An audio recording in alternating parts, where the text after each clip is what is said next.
عليكم ورحمة الله وبركاته. ازيكم حبايبي، عاملين ايه؟ اللهم صل وسلم على سيدنا محمد وعلى اله واصحابه وسلم. النهاردة بقى ايه، جبنا فراولة فنقينا منها الجامدة عشان ولادي ياكلوها، والطرية سبتها كده. قلت ايه عشان ايه اعملها لهم مربى، لانها مش هياكلوها وهي طرية كده.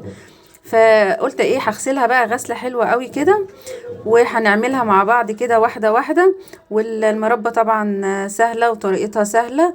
ويلا بينا بقى نعمل ايه، نبتدي الطريقة بتاعتنا. اول حاجة هنغسلها وننضفها ونرجع لكم تاني. غسلناها وخليناها زي الفل زي ما انتوا شايفين اهو.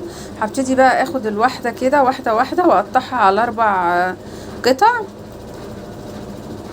هخلص بقى الكمية دي كلها اقطعها قطع صغيرة، كل واحدة 4 قطع، وهرجع لكم تاني ونقول لكم هنعمل ايه. وكده قطعنا الكمية بتاعتنا كلها زي ما انتوا شايفين اهوت، زي الفل زي الفل. الفراولايه جبناها وشلنا القطعة اللي هي من فوق ديت، وابتدينا بقى نقطع الفراولة على القطع اللي انت ايه عايزاها كبيرة، عايزاها صغيرة، على حسب ما انت عايزة. بعد كده هبتدي بقى ايه، دول 2 كيلو فراولة معايا. بعد ما قطعتهم هبتدي بقى اجيب السكر. معايا 3 كوبايات من السكر، ادي 1 2 3. طبعا احنا بنحط يعني السكر بتاعهم بيحتاجوا، اللي هما 2 كيلو بيحتاجوا من 350 جرام ل 400 جرام. وطبعا ال 400 جرام بتبقى ايه كده الطعم بتاعها والسكر بتاعها ايه مظبوط.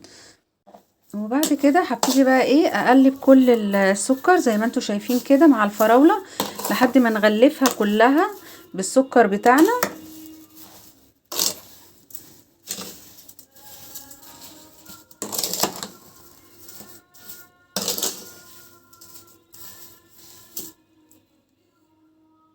دي طبعا كل الحاجات اللي احنا قطعناها زي ما قلت لكم، قطعنا القطعه اللي من فوق اللي هي في الفراوله من فوق كده. دي الحاجات اللي احنا طلعناها كده. بعد ما غلفنا بصوا السكر كله مع الفراوله زي ما انتوا شايفين، هبتدي بقى اجيب ايه استرتش واغطيها واحطها في التلاجة لمده ليله كامله. لو حطيتيها الصبح تخليها لحد بالليل وتبتدي ايه تعمليها. لو حطيتيها من بالليل تعمليها ايه الصبح. ممكن لو مستعجلة عليها ممكن تخليها 3-4 ساعات في التلاجة وتبتدي تعمليها. انا دلوقتي هغطيها بستريتش واحطها في التلاجة، وبعد الفطار ان شاء الله هاجي واعملها معاكم بقى ونشوف هنعمل الطريقة بتاعتها ازاي. يلا بينا. وطبعا انا هحطها في التلاجة واسيبها مثلا 3-4 ساعات او اليوم الكامل. ليه؟ عشان السكر اللي اتغلف بالفراولة هينزل بقى المية بتاعته، ويكون داب السكر داب والفراولة نزلت المية بتاعتها. لان احنا مش بنحتاج ان احنا نحط على الفراولة مية ولا حاجة، احنا منها فيها كده بنسويها كلها منها فيها كده. بقى بعد ما بيتها ليلة كاملة في التلاجة زي ما انتوا شايفين نزلت المية بتاعتها هي. هبتدي بقى ايه اولع عليها النار، احطها على نار تغلي، واول ما تغلي هاجي جايه ايه مغطيه عليها، احطها على نار عاليه. واول ما تبتدي بقى تغلي كده هبتدي اوطي عليها، لان هي بقى ايه هتكمل التسويه بتاعتها على نار هاديه. هنخليها بقى تغلي كده ونرجع لكم تاني. تغلي بقى ووطيت عليها زي ما انتوا شايفين. بصوا الريم دوت، كل ما تعمل ريم كده هنبتدي نشيله كده واحده واحده.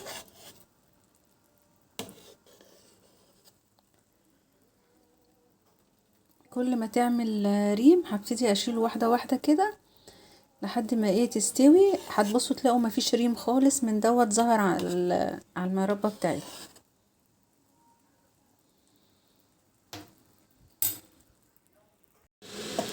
كده. ابتدت بقى تستوي والريم اهو زي ما قلت لكم كله راح اهوت من على الوش.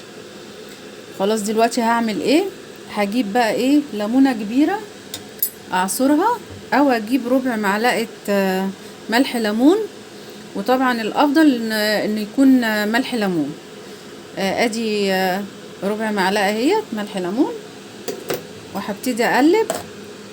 لو عندك بقى باكو جيلي اللي هو الفراولة ممكن تحطيه عليها دوت بقى بيخلي لك الريحة حلوة والطعم جميل، وبيعزز لك كمان الفراولة دي، بيخلي طعمها حلو قوي. وبرضك لان هو فيه مادة حافظة بتحفظ لك بقى ايه بتحفظ لك المربى بتاعتك ديت لمدة اطول. كده المربى بتاعتنا اهي استوت خلاص، وكمان ملح الليمون اللي احنا حطيناه عليها اداها المزازة الحلوة بتاعت الفراولة، كده طعمها ايه خرافة. يبقى ال2 كيلو فراولة، لو انت عايزة تسيبيهم كده سيبيهم، لو انت عايزة تحطي عليهم الجيلي زي ما قلتلك يبقى باكو جيلي واحد بس. لو انت بقى عايزاها زي ما هي قطع كده زي ما انت شايفاها، سيبيها كده. لو عايزاها اللي هي الناعمة الكريمي ديت، جيبي بقى الهاند بلندر بتاعتك وابتدي اضربيها وهي على النار كده، عشان تبتدي ايه تكون سخنة وتيجي جاية ايه مفرومة بسرعة. انا مش عايزاها ناعمة، انا هخليها كده عشان عيالي بيحبوها قطع كده، فانا ايه هخليها كده. هي كده استوت الحمد لله، زي الفل زي الفل. هنسيبها بقى، هنطفي عليها ونسيبها تبرد عبال ما نعقم البرطمانات بتاعتنا ونرجع لكم تاني. وكده المربى بتاعتنا خلصت، وبعد ما عقمنا البراطين بتاعتنا زي ما انتوا شايفين ونشفناها كويس قوي، رحنا جايين ايه بقى حاطين اهية المربى في البراطين زي ما انتوا شايفينها، مربى جميلة وبيتي وزي الفل. احسن من اللي بنجيبها من بره اللي كلها جيلاتين ومواد حافظة. انما بقى بتاعتنا ديت بيتي وطعم وريحة، عظمة، حاجة كده عظمة. وسهلة، الطريقة بتاعتها سهلة. يا رب يكون الفيديو بقى عجبكم، وان شاء الله كده اللي شاف الفيديو وعجبه يشيره يعمل له شير. ولو عجبتكم بقى الطريقة بتاعتي السهلة الجميلة اللي انا عملتها ديت، ما تنسونيش بقى في اللايك والشير وسبسكرايب. واللي ما شافش قناتي واول مرة يشوفها يفعل الجرس عشان يوصلكم مني كل جديد. والسلام عليكم ورحمة الله وبركاته، وكل سنة وانتم طيبين ورمضان كريم.